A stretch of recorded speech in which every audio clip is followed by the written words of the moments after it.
محرمہ۔ بسم اللہ الرحمن الرحیم۔ ہو سکتا ہے کہ تمہاری چاہت تم سے بس ایک قدم کے فاصلے پر ہو سکتا ہے کہ اس رمضان کن کے معجزے ہو۔ تمہیں کیا لگتا ہے کہ تم تہجد تک کسی چیز کی محبت کے لیے آئے ہو؟ نہیں، حقیقت تو یہ ہے کہ محبت تو تمہارے اللہ کو تم سے ہو گئی ہے، اور اسی محبت کے لیے اس نے تمہارے دل میں کسی شے کی محبت ڈالی تاکہ وہ اس بہانے سے رات کے اندھیروں میں تم سے گفتگو کر سکے۔ اس نے اپنی لاڈلی عبادت تک لا کر تمہیں اپنا لاڈلا بنایا ہے۔ اور پھر رمضان تو رمضان ہے۔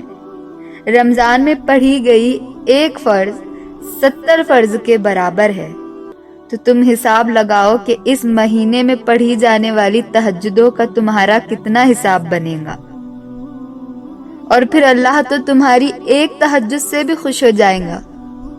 تم سوچو کہ جب تم اس 70 گنا والی تہجد کو لے کر اپنے اللہ کے سامنے ہاتھ اٹھاؤ گے تو اس کی حیا یہ کیسے گوارا کریں گی کہ وہ تمہارے ہاتھوں کو خالی جھکنے دے۔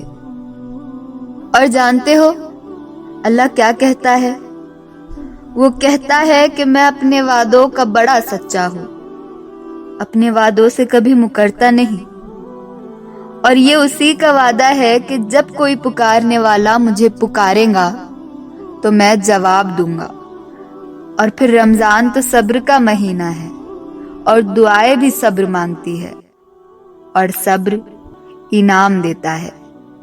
رمضان تو آیا ہی اس لیے ہے کہ تم اس کی رحمتوں کی بارش میں بھیگ سکو، اور تہجد کی مانگی ہوئی دعاؤں پر تو کن فیکون کی بارش ہوتی ہے۔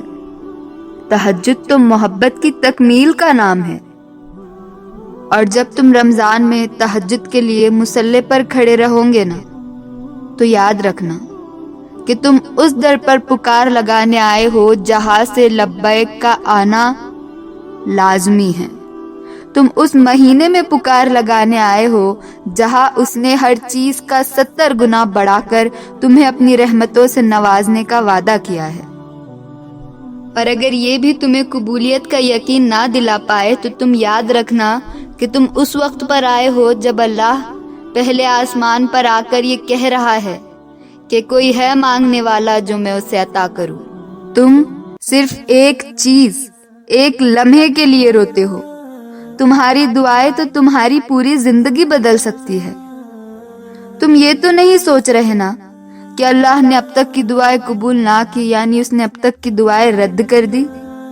نہیں، اس نے تمہاری ہر ایک پکار سنی ہے، اور اس کی قبولیت کا وقت بھی مقرر کر لیا ہے۔ کیا پتا کہ یہ رکاوٹیں ہی تمہارے لیے معجزوں کا وسیلہ ہو؟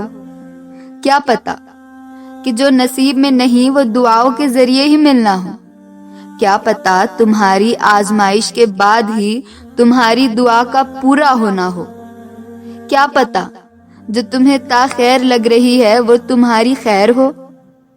تمہیں کیا لگتا ہے کہ جو دعائیں تم تہجد میں مانگتے ہو اللہ اس سے اس وقت قبول نہیں کر رہا، یعنی وہ دعائیں رائگاں ہے؟ نہیں، کبھی کبھی بہت پہلے مانگی گئی دعائیں بھی اللہ قبول کرتا ہے، اور تم سوچتے ہو کہ یا اللہ میں تو اس دعا کو بھول چکا تھا، مگر اللہ نہیں بھولتا۔ اسی طرح تمہاری تہجد کی مانگی ہوئی ہر ایک دعا شاید تم بھول جاؤ گے، مگر وہ ان دعاؤں کو ایسے انجام تک پہنچائے گا کہ تم حیران رہ جاؤ گے۔ ہو سکتا ہے تمہارے صبر سے تمہارے نصیب نے ہار جانا ہو سکتا ہے جو تم سے پہلے اللہ نے دور کیا ہے وہی تمہیں بہتر کر کے واپس مل جانا ہو۔ وہ الجبار ہے، یعنی ہر ٹوٹی ہوئی شے کو جوڑنے والا۔ تو پھر یہ کیسے ممکن ہے کہ تم فریاد کرو اور وہ اسے ادھورا ہی چھوڑ دے؟ یہ کیسے ممکن ہے کہ تم اپنا بکھرا ہوا وجود لے کر اس کے روبرو جاؤ اور وہ ان کرچیوں کو نہ سمیٹے؟ وہ تمہیں ایسے سنبھال لیں گا کہ پھر کبھی تھکاوٹ نہ ہوں گی تمہیں. وہ یوں راضی ہوں گا کہ تم کبھی اداس نہ ہوں گے. اور جس طرح رمضان تمہاری زندگی میں آ کر تمہارے گناہوں کو جلا دیتا ہے، مٹا دیتا ہے، اسی طرح تہجد بھی تمہارے نصیب کے سامنے آ کر تمہاری تمام تر محرومیوں اور ناممکنات کو جلا اور مٹا دیتی ہے. جب اس نے تمہیں رمضان دیا ہے اور ہزاروں مایوس لوگوں کے درمیان صرف تمہیں ہی تہجد اور دعا کی توفیق دی ہے، تو وہ بھلا کیسے تمہاری دعا رد کر سکتا ہے؟ تم اپنے دل کو اللہ کی رضا میں راضی کر لو، مگر دعا کرنا مت چھوڑنا. یقین مانو وہ جلد تمہاری رضا میں راضی ہو جائیں گا. اور اللہ نے چاہا تو اس رمضان تم اپنے رب کی محبت کی ایسی مثال دیکھو گے کہ تمہاری محبت کو حاصل کرنے کی خوشی سے زیادہ تم اس رب کے عطا کرنے کے انداز کے دیوانے ہو جاؤ گے. تم یقین رکھو کہ اس رمضان کن کے معجزے ہوں گے. Thanks for watching. Do subscribe for more videos like this.